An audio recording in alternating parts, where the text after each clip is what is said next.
저의 마음은 참 애처롭고 불쌍하기 그지없는 것입니다. 일본 보급률이 전 인구의 0.27%입니다. 예수님 이름도 들어보지 못한 사람이 거의 대부분인 것입니다. 예수 그리스도라는 발음이 안 되어서 몇 번이고 되풀이합니다. 지금 어떤 분은 제 말을 듣고 불쌍하긴 뭐가 불쌍하냐, 저 외놈들, 일본 놈들, 지진 나서 사글이 없어져야 한다고 말씀하실 분도 아마도 계시리라 하는 생각이 듭니다. 하지만 여기서 저는 또 묻고 싶습니다. 과연 우리 주님의 생각은, 마음은 일본을 바라보실 때 어떠하실까요? 주님도 일본이라는 나라가 믿고 싫겠습니까? 그렇지 않을 것 같습니다. 주님은 가난한 자를 위해서 이 땅에 오셨습니다. 꼭 육신의 가난한 자들만을 위해서 오셨을까요? 영적으로 최악의 가난한 곳이 지금 일본이라는 나라입니다. 주님의 마음도 일본을 향하신 주님의 심정이 얼마나 아프시겠습니까? 오늘 본문 말씀이 사도행전 1장 8절 말씀입니다. 제가 한번 읽겠습니다. 오직 성령이 너희에게 임하시면 너희가 권능을 받고 예루살렘과 온 유대와 사마리아와 땅끝까지 이르러 내 증인이 되리라 하시니라. 아멘. 오늘 말씀의 제목이 예수 그리스도의 증인이라는 제목으로 지금 말씀을 나누고 있습니다. 증인의 사전적 의미는 어떤 사실을 증명하는 사람이라는 깊은 뜻을 내포하고 있습니다. 요즘 뉴스에서 우리는 증인 출석하는 장면들을 굉장히 많이 봅니다. 정치적으로 진행 중인 재판을 할 때마다 증인을 출석시킵니다. 증인의 말 한마디에 따라 재판 판결이 완전히 뒤집히는 것입니다. 그만큼 증인은 굉장히 중요하다고도 할 수 있습니다. 증인은 보고 들은 것을 거짓없이 정확하게 말해야 하는 것입니다. 증인이 보고 들은 것을 정확하게 말하지 않고 거짓으로 말한다면 위증죄로 고발되기도 합니다. 그래서 이 위증하기 싫어 묵비권을 사용하기도 하는 것입니다. 주님은 우리들을 오늘 제목처럼 예수 그리스도의 증인으로 부르셨고 그렇게 살도록 우리들을 지금 이끄셨습니다. 만약에 우리가 주님의 증인의 삶으로 살아가지 못한다면 우리는 어쩌면 위증죄에 처해진다고도 볼 수 있는 것입니다. 그런데 예수 그리스도의 증인으로 살아가기 위해서는 반드시 있어야 할 조건이 하나 붙습니다. 그것은 사도행전 1장 8절 말씀 서두에 잘 나타나 있습니다. 바로 오직 성령이 너희에게 임하시면 너희가 권능을 받고입니다. 그렇습니다. 가장 중요한 핵심은 오직 성령이 너희에게 임하시면입니다. 성령이 임해야 한다는 사실입니다. 그렇다면 오직 성령이 임하시게 하기 위해서는 우리는 어떻게 해야 합니까? 그것은 바로 먼저 기도해야 합니다. 바꾸어 말하면 기도하지 않으면 성령님이 임하실 수가 없다는 사실입니다. 기도는 영적 호흡이다 라는 말이 있습니다. 육적으로도 호흡을 하지 못하면 죽듯이 영적으로도 마찬가지라는 생각이 듭니다. 저는 지금 일본 마이바라 비아코 사랑의 교회에서 일본인들을 위해 사역을 하고 있습니다. 제가 교회에서 날마다 빠지지 않고 했던 것은 바로 기도였습니다. 저녁마다 2시간 이상 기도했습니다. 그곳에는 기도 안 할래야 안 할 수 없는 환경이었습니다. 저희 교회 주변에는 태양열 공장이 하나 있고 뒤에는 산이고 보이는 건 논이고 밭이 전부입니다. 솔직히 처음에는 밤이면 참 무서웠습니다. 일본 분께서 말씀하시길 밤에는 여우도 사슴도 원숭이도 나타난다는 말씀을 하셨고 무엇보다 저는 멧돼지나 곰이 나타날까 겁이 났지만 다행히도 멧돼지와 곰은 없다고 말씀하셨습니다. 그 아무도 없는 곳 저녁이면 교회 주변에 동물들이 왔다 갔다 하는 그곳, 그리고 또 저는 추위와 혹독하게 싸워야만 했습니다. 올해 일본에는 많은 눈이 역대급으로 내렸습니다. 여러분도 아시죠? 일본 뉴스에서 많이 보셨을 것입니다. 눈으로 길도 막히고 모든 것이 꽁꽁 얼어붙고 말았고 정말 너무 추워 잠잘 때도 두꺼운 외투와 털 모자를 쓰고 자야만 했습니다. 한국은 보일러라 정말 따뜻한데 일본은 마룻바닥이라 말 그대로 냉골이었습니다. 그리고 나름 크고 넓은 곳에 혼자 있으니 더 추운 것도 같았고 처음에는 솔직히 부산에 있는 집이 그리웠던 것도 사실이었습니다. 하루만 집에 가서 자고 오고 싶다는 마음이 간절히 들었고 그동안 따뜻한 방에 자고 당연했던 모든 것이 주님의 은혜라는 사실이 새삼 깨달아졌습니다. 여러분 오늘도 어저께 따뜻한 방에서 주무시고 오셨죠? 그것은 정말 여러분 또 감사하셔야 할 조건들입니다. 따뜻한 방에서 못 주무시는 분들도 상당히 지금 많습니다. 여러분들은 정말 감사해야 할 조건 중에 조건을 가지고 계시는 분들입니다. 그러면서 태어나서 처음으로 집이 없어 밖에서 노숙하는 분들이 얼마나 춥고 힘드실까가 느껴지기 시작했습니다. 저희 교회도 한 번씩 노숙인 분들께서 오시는데 저는 그분들이 올 때마다 밖에서 잤나 보다, 밖에서 추운데 잤구나, 참 불쌍하구나 하는 그냥 그런 가벼운 마음이 있었지만 제가 그 추위와 싸우면서 외투를 입고 패딩을 입고 자는데 이분들이 정말 얼마나 추우셨을까, 얼마나 그 땅바닥은 이 마룻바닥보다 세멘트라서 얼마나 더 이렇게 한기가 올라오셨을까. 여러분들 저희 교회에 혹시 다음에 그런 분들이 오신다면 굉장히 따뜻하게 잘해주셔야 됩니다. 그분들은 여러분들보다 삶을 더 치열하게 살고 계시는 분들입니다. 여러분 무엇이든 그 입장에 처해보지 않으면 우리는 모르는 것들이 너무도 많은 연약한 인간이라는 사실을 깊이 깨닫게 되었습니다. 그래서 이스라엘 속담에 그 사람의 신발을 신고 걸어보지 않고는 함부로 판단하지 말라는 말이 있습니다. 정말 맞는 것도 같습니다. 우리는 너무 쉽게 남을 판단하는 죄를 범합니다. 다들 입장들이 있는 것입니다. 저분이 왜 그러실까? 왜 그러셔야만 하실까? 나름의 속사정들이 다 한 분 한 분 있는 것입니다. 누가 나의 말 못하는 속상을 알아주겠습니까? 누가 가슴 절절한 사연들을 다 알아주겠습니까? 저도 이 가슴에 얼마나 많은 것들이 이 가슴에 쌓여져 있는지도 모릅니다. 여러분들도 그러시죠? 한평생 살아오신 여러분 얼마나 이 가슴에 얼마나 구구절절한 사연들이 많습니까? 그런데 이 사연들을 누구 앞에서 말할 수 있습니까? 말 못하죠. 말 못하니까 이 속에 가둬두고 있는 것입니다. 그래서 더욱더 저는 우리 주님을 철저하게 바라보며 기도로 매달립니다. 그런데 주님께 기도하면 할수록 힘든 환경이 하나도 힘들지가 않고 참 기쁘고 즐겁다는 사실이었습니다. 그리고 밤에 무섭지도 않았습니다. 더욱더 철저하게 주님을 붙잡고 의지하니 제 마음속에 강력한 믿음이 들어오기 시작했고 주님과 함께 한다면 모든 것이 괜찮았습니다. 무엇보다 세상 그 어떤 것보다 우리 주님이 너무 좋았고 정말 미치도록 사랑하게 된 것도 같습니다. 여러분들 젊었을 때 저도 첫사랑이라는 것을 한번 해보았습니다. 첫사랑할 때 얼마나 가슴이 절절합니까? 그 상대방 때문에 잠을 못 자고 그 상대방이 시키는 것은 모든 것을 다 하게 되고 그저 예쁘게 보이고 싶어서 얼마나 노력들을 많이 합니까? 여러분들 아마 추억 속에 그런 첫사랑이 있을 것입니다. 저는 주님이 그렇습니다. 정말 주님이 좋아서 미치도록 좋은 것입니다. 주님 한 분만으로 모든 것이 만족이었습니다. 그리고 주님이 좋아서 정말 우리 주님이 좋아서 날마다 울었습니다. 주님과 함께 한다는 사실만으로 마음이 벅차고 뭉클했습니다. 심지어는 안락하고 평안한 생활도 이제는 싫어졌습니다. 불편하고 춥고 힘든 환경도 주님이 계신다면 다 괜찮았습니다. 어디서 어느 곳에서 이런 힘이 나는지 추워도 따뜻한 방처럼 느껴졌고 무엇보다 그곳은 공기가 맑고 깨끗하니 머리와 정신이 맑아지는 느낌이 들었습니다. 그곳은 조금 외진 곳이라 아주 공기가 정말 좋고 맑습니다. 여기 부산에 와서 제가 베란다 문을 열어봤었는데 베란다 문을 여니까 더 답답하고 더 깝깝하더라고요. 그래서 어쩌면 가장 완벽한 곳에 주님께서 저를 이끌었다는 생각이 들기까지 합니다. 그러기를 2주째 추위와 싸우기를 2주째 주일 낮 예배가 끝났는데 일본 성도님께서 이렇게 추운 곳에서 생활하셨냐며 이런 곳에 계시다 목사님 죽습니다 라며 걱정을 일본 성도님께서 하셨고 석유와 스토브도 사주셨습니다.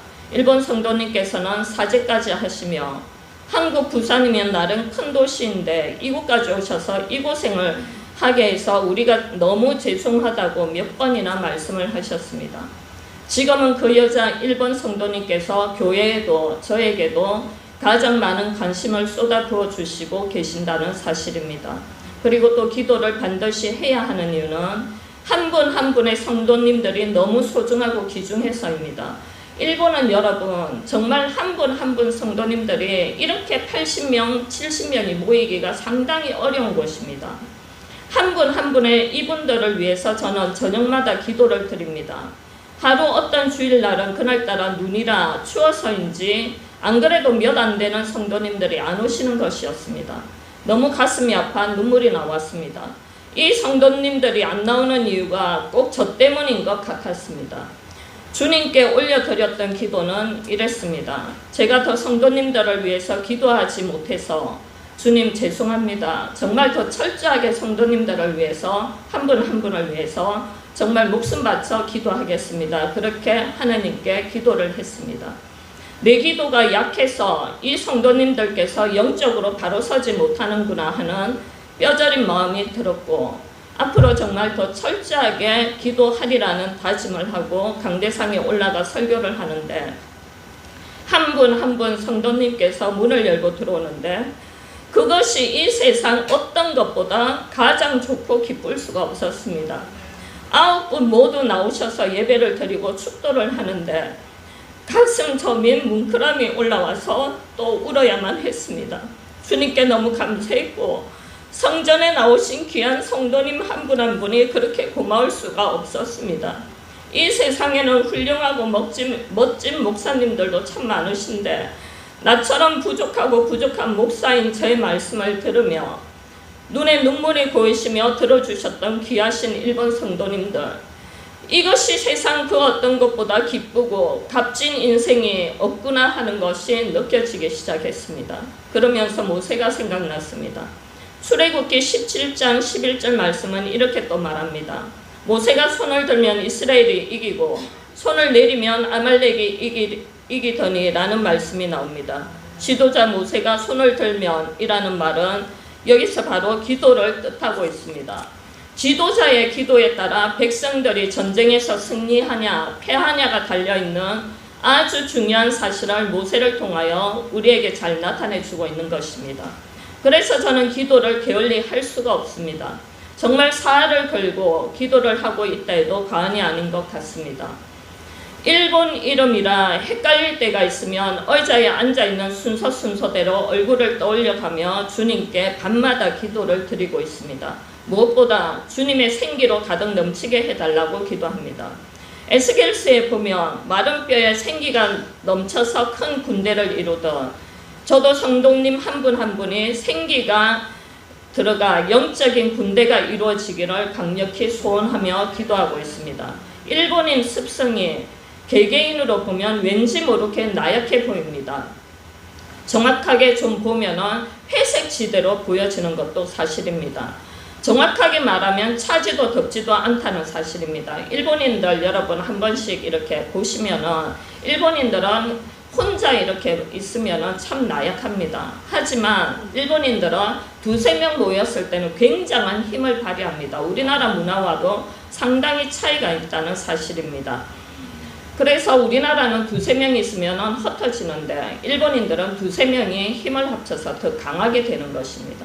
우리나라는 한 사람이 독불 장군이 되어서 한 사람이 잘난 맛으로 살지만 일본은 그렇지가 않다는 사실입니다. 그리고 일본은 저희 나라와 문화 차이가 있는 것이 일본은 여러분 보름달을 참 우리는 아름답게 생각하지만 일본은 초승달을 아름답게 생각합니다. 그리고 벚꽃이 폈을 때 우리는 만개가 됐을 때가 참 예쁘다 생각하지만 일본은 비가 와서 벚꽃이 내려앉아서 땅바닥에 가라앉을 때가 참 예쁘다고 생각하는 민족입니다. 이만큼 여러분 일본과 한국은 문화 차이가 있다는 사실입니다. 그리고 오직 성령이 너희에게 임하시면 너희가 권능을 받는다고 말씀하십니다. 이 권능은 다이아마이트 같은 폭발적인 힘을 말합니다. 성령이 임하시면 폭발적인 힘이 생깁니다. 미사일이 날아갈 때 얼마나 큰 힘이 임해서 날아갑니까? 그런 힘이 곧 권능이라는 사실입니다. 더 깊은 히브리어 의미로는 권능은 하나님의 손과 팔을 뜻하기도 합니다. 바로 하나님의 손과 팔이 함께 하게 되는 것이 곧 권능이라는 것입니다. 여러분, 말만 들어도 힘이 나지 않으십니까? 이 세상에 하나님의 손과 팔이 나와 함께 한다면 못할 일이 뭐가 있겠습니까? 이 세상도 다 씹어 삼킬 수가 있지 않겠습니까? 이 권능을 받기 위해서 꼭 성령이 임하셔야 한다는 아주 중요한 사실이고 팩트인 것입니다. 지금 저는 예수 그리스도의 증인이라는 제목으로 말씀을 나누고 있습니다. 앞에 언급한 것과 같이 증인은 보고 들은 것을 가감없이 말하고 나타내야 합니다. 우리는 예수 그리스도의 사랑을 듣고 보고 어쩌면 여기까지 왔습니다. 예수 그리스도의 증인은 예수님의 사랑을 보고 듣는 것을 나타내고 행하여야만 하는 것입니다. 아는 것에서 그치는 것이 아니라 그것을 행해야 된다는 사실입니다. 바로 위증 없이 깨끗하고 반듯하게 나타내야 한다는 사실입니다. 예수님께서 십자가에 달려 돌아가셨습니다. 왜 예수님은 그렇게 무자비하게 돌아가셔야만 하셨습니까? 무슨 이유로, 무슨 조건으로 그러셨을까요? 우리는 예수님의 십자가 사건 동영상을 보며 대못이 손바닥에 박히는 장면을 참 많이 봅니다. 하지만 실제로는 손바닥이 아니고 손목역이었다고 합니다. 정말 인간의 몸을 입으신 예수님께서 얼마나 아프셨겠습니까? 이렇게 해야만 했던 이유의 결론은 바로 용서와 사랑이셨습니다. 예수님의 십자가 사건을 통하여 인류는 진정한 용서를 받았습니다. 그리고 인류를 용서하고 또 용서하신다는 하나님 아버지의 절절한 사랑의 표현이 바로 십자가 사건으로 우리에게 증명해 주셨습니다. 그래서 우리는 용서의 빚진 자요, 사랑의 빚진 자들이 된 자들인 것입니다. 그렇다면 용서의 빚진 자들인 우리 어떻게 살아야 용서의 증인이 될 수 있겠습니까? 제가 말 안 해도 여러분 답은 결론은 금방 아시리라는 생각이 듭니다. 용서 못할 일도 용서해야 하는 십자가의 증인들이 다 되어야 하지 않겠습니까? 그 대표적인 예가 손양은 목사님이 계십니다. 손양은 목사님은 두 아들을 죽인 사람의 자식을 양아들을 삼아 키우고 목사로 만드셨습니다. 그 어떤 힘이 손양은 목사님을 이렇게 만들었겠습니까? 바로 예수 그리스도의 용서의 힘이 있었기에 이런 엄청난 일을 하실 수 있지 않았겠습니까? 나 같은 죄인을 용서하시려 우리 주님께서 이 땅에 오셨습니다. 그렇다면 우리도 남을 용서하며 살아야 할 증인이 된 것입니다. 말로만 용서해야 됩니다. 용서합니다가 아니라 진정으로 상대방의 허물을 불쌍히 여기며 용서해야 합니다. 용서라는 이 짧은 단어처럼 그렇게 쉽지가 않은 것도 용서라고도 말할 수 있습니다. 상대방이 나를 무자비하게 밟고 찢었는데 쉽게 용서가 되지 않는 것이 이 세상 법칙이고 마음인 것입니다.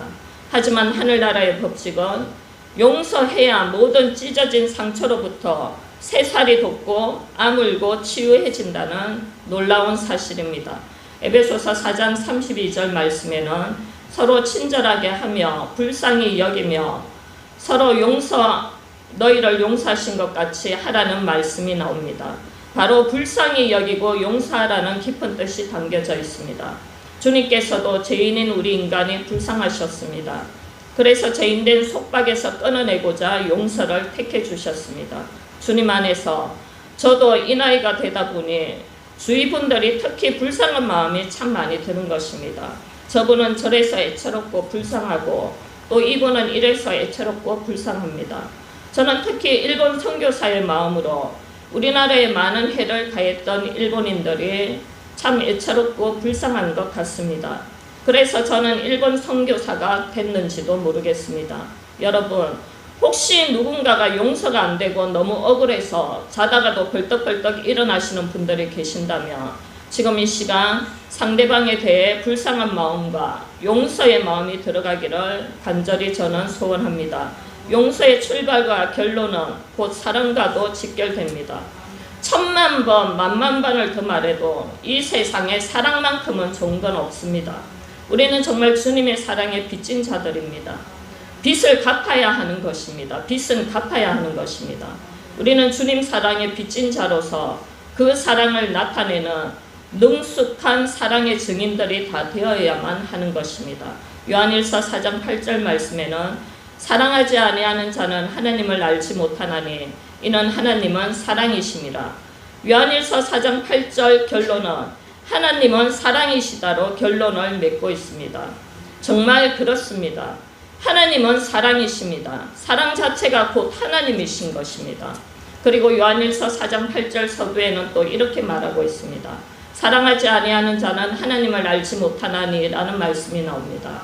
우리가 많이 하는 착각 중에 나는 하나님을 많이 알고 있다는 착각들을 참 많이들 하십니다.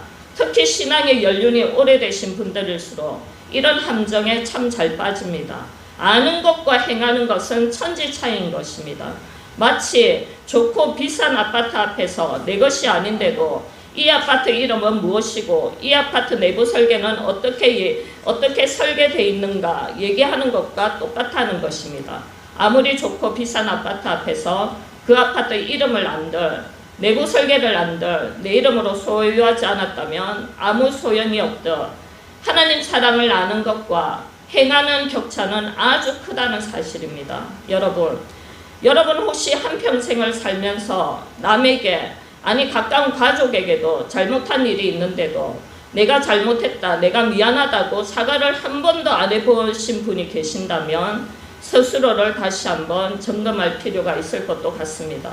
잘못을 했는데도 오히려 큰소리치고 상대방에게 뒤집어 씌우려는 태도가 때로는 있지는 않으셨습니까? 뭐 잘못했다 안 해도 상대방이 알겠지라는 이런 생각은 현대사회에서는 조금 무리가 아닌가 싶기도 합니다. 요즘은 표현하는 시대에 우리는 살고 있습니다. 저는 잘못한 것은 잘못했다고 정확하게 표현합니다. 기도를 먼저 한 다음에 상대방에게 말을 합니다. 주님, 상대방 마음이 잘 풀리도록 하시고 제가 누구누구에게 정말 잘못했습니다. 주님께 먼저 용서를 구하고 사람에게도 잘못했다고 말을 하는 것입니다. 그리고 그런 실수는 반복하지 않으려 노력하기도 하는 것 같습니다. 저는 솔직히 할 수만 있다면 주님의 정인으로서 잘 살고 싶습니다. 예수 그리스도의 용서의 정인으로 참 잘 살고 싶습니다. 예수 그리스도의 사랑의 정인으로 잘 나타내고 싶습니다. 그래서 오늘 본문 사도행전 1장 8절 말씀처럼 예루살렘과 온 유대와 사마리아와 땅끝까지 주님의 복음을 잘 증가하는 증인으로 살았으면 저는 참 좋겠습니다. 저는 일본 선교사로 부름받고 여러분들 앞에 이렇게 이 자리에 섰습니다. 이런 귀한 소명과 사명이 왜 하필이면 나라는 인간에게 왔을까 싶어 저도 모르게 깜짝깜짝 놀랄 때가 있습니다. 주님 앞에 너무 벅차고 감격스러워 어찌할 바를 모를 때가 있습니다. 괴수 중에 괴수라고 표현했던 사도 바울처럼 죄인 중에 죄인인 나를 부르시고 택해 주셨다는 이 사실에 저는 주님 앞에 모든 것을 걸었습니다. 주님께 너무 감사해서, 주님께 너무 고마워서 진실된 주의 종이 되자, 깨끗한 주의 종이 되자 늘 스스로 이렇게 다짐하는 것도 같습니다. 여러분들 살얼음 아시죠? 살얼음.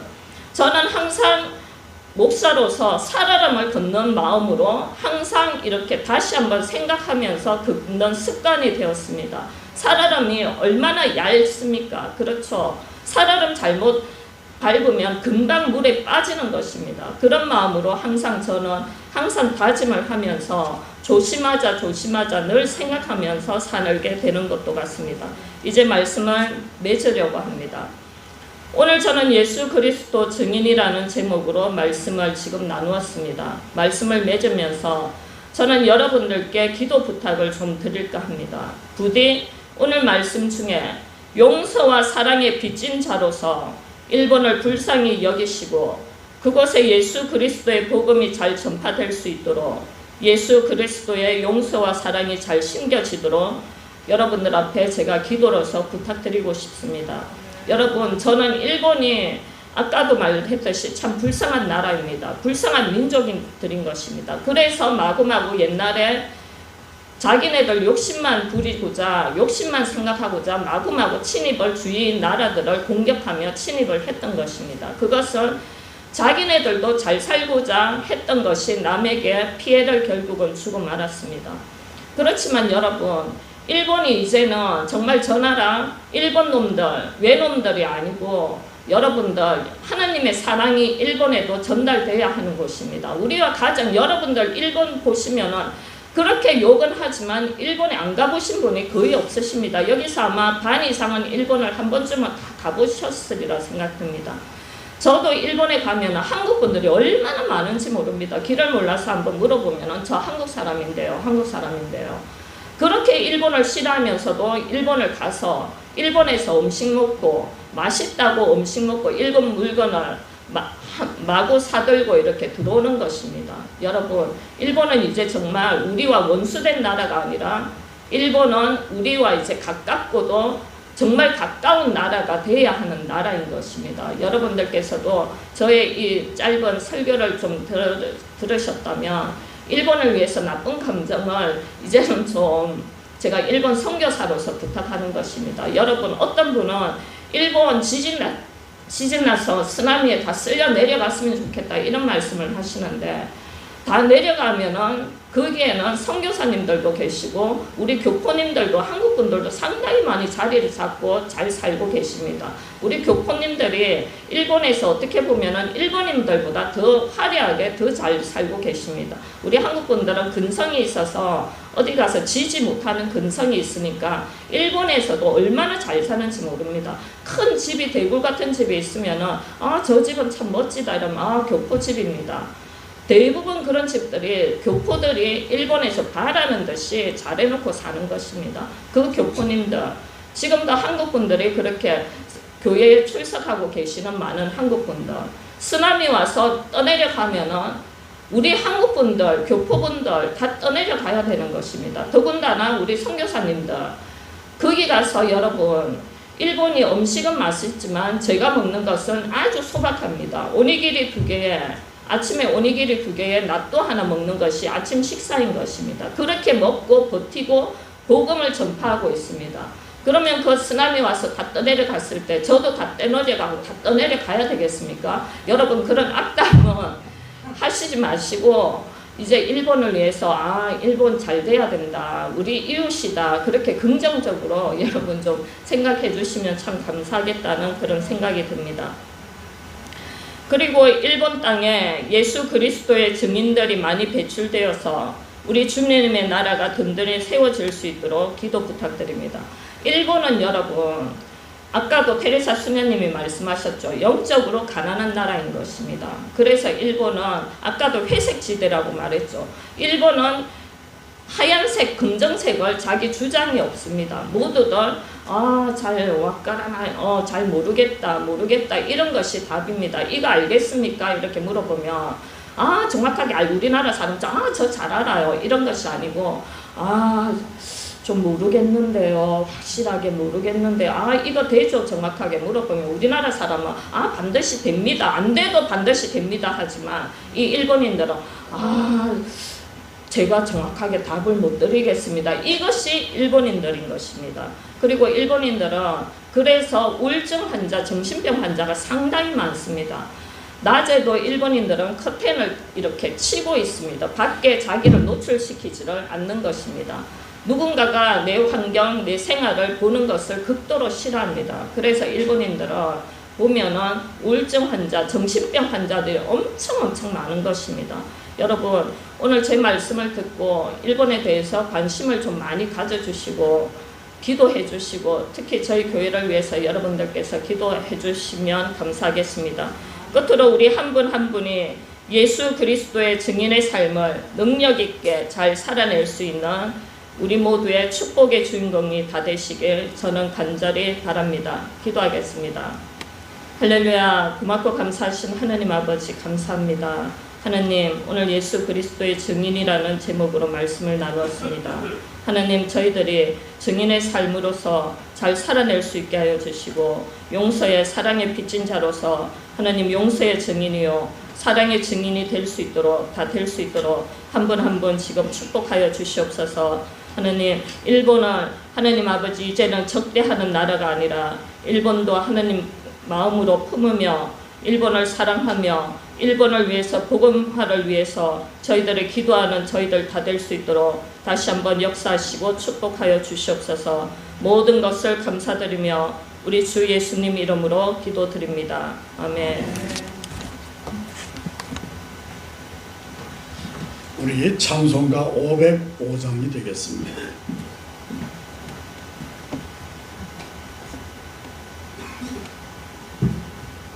찬송가 505장.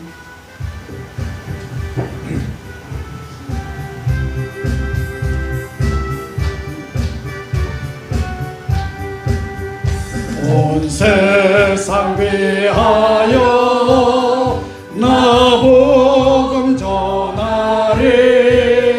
만 백성 모두 나와서 주 말씀 들으라.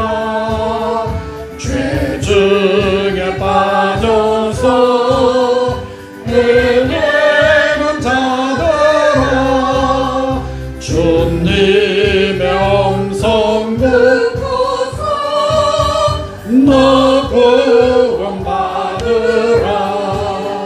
전하고 기도해 내 증인 내리라. 세상 모든 사람 다 듣고 그 사랑 알고로 온 세상 위하여 이 복음 전하리. 존재인 회개하고서 주 예수 믿으라. 이 세상 구하려 주 돌아가신 것 나 증거하지 않으면 그 사람 모르리. 전하고 기도해 내일 증인 되리라.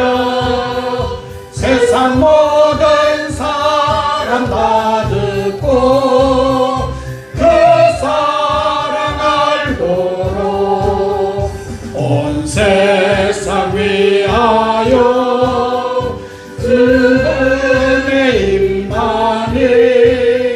주 예수 이름 믿고 이 복음 전하자.